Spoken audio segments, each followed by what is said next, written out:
പരാശക്തി പരാശക്തി എന്ന് പറയുന്ന സിനിമ റിലീസായ കാര്യം നമ്മളെല്ലാവരും അറിഞ്ഞതാണ്. പരാശക്തി എന്നുള്ള ആ ഒരു പേരിലുള്ള ആ ഒരു ശക്തി ഈ സിനിമയ്ക്കില്ലായിരുന്നു എന്ന് തന്നെ നമുക്ക് വേണമെങ്കിൽ പറയാം. കാരണം ഇതിലെ എല്ലാവരുടെയും കാസ്റ്റിങ്ങും കാര്യങ്ങളും അവർ പെർഫോം ചെയ്തേക്കുന്നതൊക്കെ അത്യാവശ്യം നല്ല രീതിക്ക് തന്നെ ചെയ്തിട്ടുണ്ട്. പക്ഷെ പെർഫോമൻസ് മാത്രം പോരല്ലോ.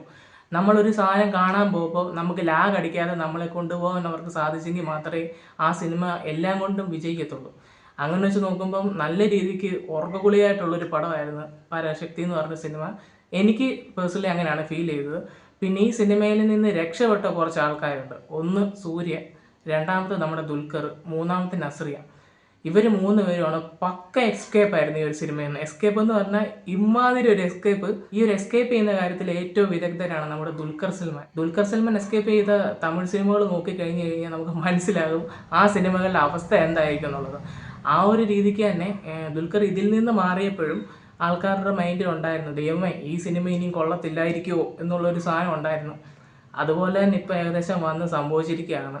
ഒട്ടുമിക്ക ഒരു ഏകദേശം 80% ആൾക്കാർക്ക് ഒരു പടം നല്ല രീതിക്ക് തന്നെ വർക്കായിട്ടില്ല എന്ന് തന്നെ വേണം നമുക്ക് പറയാം. ദുൽഖർ ആണെങ്കിൽ ഇതിനു മുമ്പ് ഉള്ള സിനിമകളുടെ ലിസ്റ്റിലുള്ളതാണ് ഈ തഗ് ലൈഫ് ഒക്കെ. തഗ് ലൈഫ്, ഇന്ത്യൻ 2 പിന്നെ അങ്ങനെ ഇഷ്ടം പോലെ പടങ്ങളുണ്ട് പുള്ളി മാറിയത്. സത്യം പറഞ്ഞു കഴിഞ്ഞാൽ പുള്ളിയുടെ ഒരു ഭാഗ്യം എന്ന് ആലോചിച്ച് നോക്കിയാൽ തന്നെ നമുക്ക് മനസ്സിലാവും. പിന്നെ പുള്ളിയുടെ ലാസ്റ്റ് ഇറങ്ങിയ സിനിമയാണേലും വലിയ ഹിറ്റ് ബോക്സ് ഓഫീസിലായില്ലെങ്കിലും ആ പടം എല്ലാവർക്കും ഇഷ്ടപ്പെട്ടായിരുന്നു. കാന്ത എന്ന് പറഞ്ഞ സിനിമ രണ്ടഭിപ്രായം കാണും, പക്ഷേ ഇതൊക്കെ വെച്ച് നോക്കുമ്പോൾ അത് നല്ല കിടില സിനിമയായിരുന്നു. പിന്നെ ഓപ്പണായിട്ട് തന്നെ വേറൊരു കാര്യം പറയാം. സത്യം പറയാം, ഈ ഒരു ക്യാരക്ടർ ശരിക്കും സത്യമായിട്ടും ഈ ഒരു ക്യാരക്ടർ ശിവകാർത്തികന് ഒട്ടും ആപ്റ്റായിട്ടുള്ള രീതിക്ക് എനിക്ക് ഫീൽ ചെയ്തില്ല കണ്ടപ്പം. കാരണം ഒരിതും എനിക്ക് തോന്നിയില്ല. ശരിക്കും പറഞ്ഞാൽ ശിവകാർത്തികൻ ചെയ്ത ഒരു നായക കഥാപാത്രം ജയൻ രവി ചെയ്തിരുന്നെങ്കിൽ കുറച്ചും കൂടെ ഒരു ഇമ്പാക്റ്റ് ഫീൽ ചെയ്തേനെ. ആ ഒരു ക്യാരക്ടറിൻ്റെ ഒരു ഇമ്പാക്റ്റ് കുറച്ചുകൂടെ ഫീൽ ചെയ്തേനെ. ഞാനാണെങ്കിൽ റിവ്യൂ പറഞ്ഞതുപോലെ തന്നെ പുള്ളിക്കാരനൊരു ഇമ്പാക്റ്റ് നമുക്ക് ഫീൽ ചെയ്യുന്നില്ല. ഒരു നായകനാണ് അല്ല ഇത്രയും ആൾക്കാർക്ക് ഒരു ലീഡറാണെന്നൊക്കെ ഉള്ള ഒരു സാധനം തോന്നുന്നില്ല. ഒരു പവർഫുള്ളായിട്ടുള്ള ഒരു കാര്യങ്ങളും പുള്ളിക്കാരൻ്റെ ഭാഗത്തുനിന്ന് ഉണ്ടാകുന്നില്ല. ഒരു മാസ്സായിട്ടുള്ളൊരു ലെവലിലെ മൂവ്മെൻ്റ് ഒന്നും നമുക്ക് വലുതായിട്ടൊന്നും ഫീൽ ചെയ്യുന്നില്ല.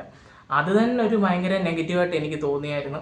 വിജയുടെ ഒക്കെ TVKയുടെ ഒക്കെ ഒരു പ്രോഗ്രാമിൽ പുള്ളി ഇങ്ങനെ പറഞ്ഞിട്ടുണ്ടായിരുന്നു. അത് വേറെ എന്തോ കാര്യത്തിന് വേണ്ടി പറഞ്ഞതാ.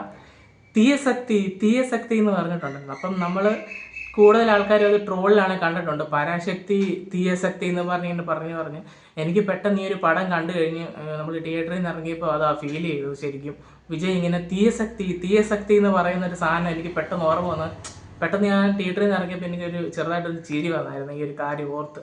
എന്തായാലും ഒരു നനഞ്ഞ പടക്കമായിട്ടുള്ള രീതിക്കാണ് ഈ ഒരു പടം ഇപ്പം പുറത്ത് വന്നിരിക്കുന്നത്. ശരിക്കും പറഞ്ഞു കഴിഞ്ഞാൽ എനിക്കറിയത്തില്ല ഈ സിനിമ തമിഴ്നാട്ടിൽ എങ്ങനെ ഓടുമെന്ന്. അവിടുത്തെ ഓഡിയൻസ് അത് എങ്ങനെ ഈ സിനിമയൊക്കെ കണ്ടിരിക്കുമെന്ന് അറിയത്തില്ല. അവർക്കാണെങ്കിൽ മിനിറ്റിന് ഇടി വേണം, പാട്ട് വേണം, മാസ് മൂവ്മെൻറ്റ് വേണം, അലറണം. ഇങ്ങനത്തെ സാധനമാണ്, ഫോർമാറ്റാണ് തമിഴ് പടത്തിൻ്റെ. അങ്ങനത്തെ പടങ്ങളെ അവരവിടെ വലുതായിട്ട് ഒരു വാല്യൂ കൊടുക്കുക, അല്ലെങ്കിൽ പക്ക ഫാമിലി ഫീൽ ഗുഡ് പടമായിരിക്കണം. അതും നമ്മളെ ചിരിപ്പിച്ചിരിക്കണം. ഇത് അങ്ങനൊന്നും ഉള്ളൊരു പടമല്ല. പക്ക സീരിയസ് ഇഷ്യൂ സംസാരിക്കുന്നത്, അതും ലാഗ് അടുപ്പിച്ച് തന്നെ നമ്മൾ കൊണ്ടുപോയിക്കൊണ്ടിരിക്കുന്നത്. എനിക്കറിയത്തില്ല ഇതിൻ്റെ റണ്ണിൻ്റെ കാര്യമൊക്കെ ഇനി എങ്ങനെ ആയിരിക്കും എന്നുള്ളത്.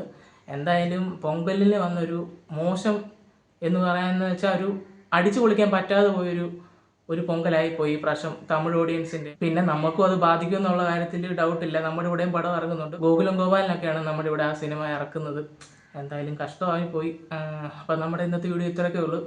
നിങ്ങൾ ഈ ഒരു സിനിമ കണ്ടിട്ടുണ്ടെങ്കിൽ നിങ്ങളുടെ അഭിപ്രായം നിങ്ങൾ പറയുക. ഞാൻ പിന്നെ ഇത്ര നെഗറ്റീവ് പറയുന്നവരിരുന്ന് പറയുന്നതൊന്നും ആലോചിക്കേണ്ട. ഇത് എൻ്റെ അഭിപ്രായമാണ്.